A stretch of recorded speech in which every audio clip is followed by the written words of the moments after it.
everybody, and welcome back to another edition of Cameron's Non-Judgment Fellowship. And this week we will be continuing on in our series of 1 Corinthians. We're going to be going over 1 Corinthians chapter 10. But before we do that, and without further ado, let's spend some time in prayer with God. Lord, thank you for the opportunity to get to meet with you today.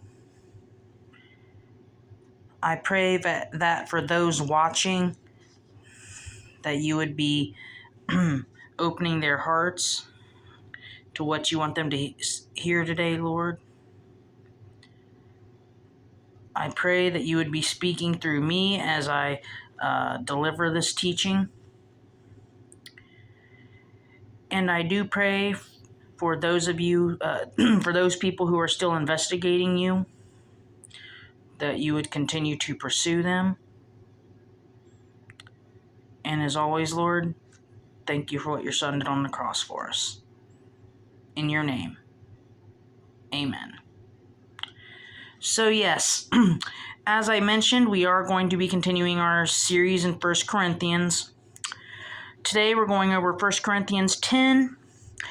Now this chapter, it kind of reminds me back of when I first started this fellowship over a couple years ago,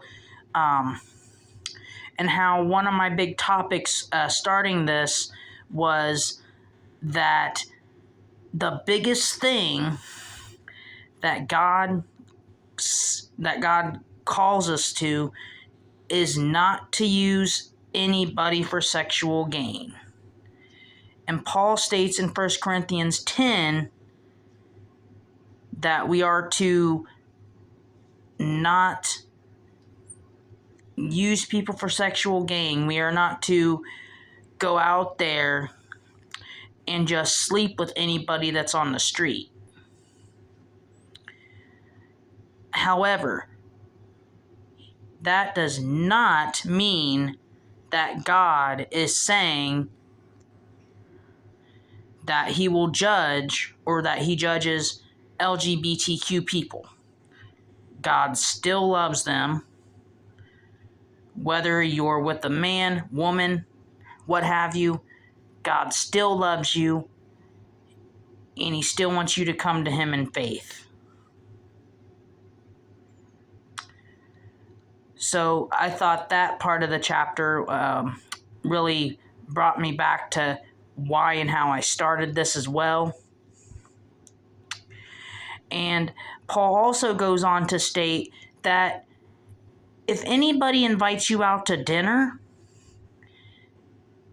you can choose to accept the invitation. However, if they admit that, hey, I'm sacrificing this meat to Zeus or what God, whatever have you, then that is when you shouldn't obviously be rude, but you shouldn't partake in it, because if it's sacrificed to an idol and you're partaking in it, obviously that could lead to behind the scenes problems. And with that being said, God does forgive you for it. Obviously, you're not going to lose your salvation. God still loves you and he's going to forgive you for it, or he forgives you for it. However, you should be very careful not to partake in foods if somebody says it's sacrificed to an idol. But on the other hand, if you're invited to dinner and they don't say anything about if the food's sacrificed to idols or anything of that nature, Paul even clearly states, don't raise questions, He states, don't raise questions.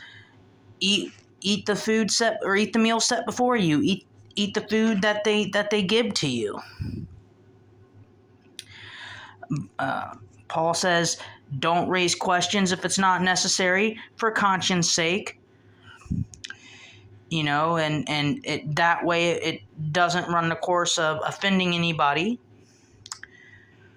So Paul says, yes, if you want to have dinner with a friend or family member, if you want to, if you choose to, there's nothing wrong with that. But he is warning to be wary if somebody says the food has been sacrificed to idols. And also, one of the other big takeaways is that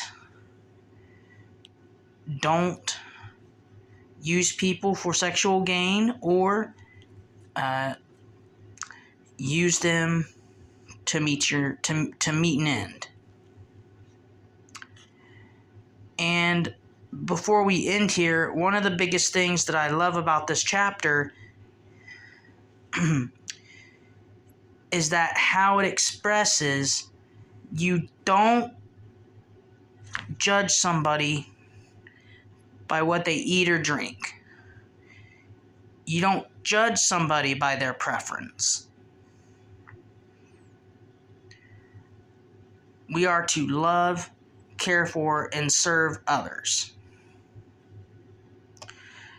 And I really agree with Paul in that sense. It doesn't matter what you eat or drink, what sexuality you are, whatever you do, whatever you are, give glory to the Lord. Do it all for the name of the Lord. And that's one of the biggest things and one of the biggest takeaways for this chapter.